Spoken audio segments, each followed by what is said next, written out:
Ven a descubrir Policlínicas Nácar. Policlínicas Nácar. Muy cerca de ti, Policlínicas Nácar. Policlínicas Nácar. Vas a sonreír, Policlínicas Nácar.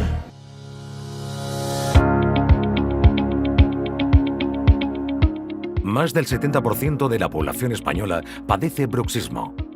Una patología que nos hace apretar y rechinar los dientes generalmente cuando estamos dormidos, aunque también hay casos de bruxismo diurno. Una forma sencilla de tratarlo es a través de una férula de descarga. Las férulas de descarga para el bruxismo son de resina creadas a partir de unos modelos de nuestra propia dentadura. Por eso son personales e intransferibles que nos ayudan a liberar la tensión acumulada durante el día.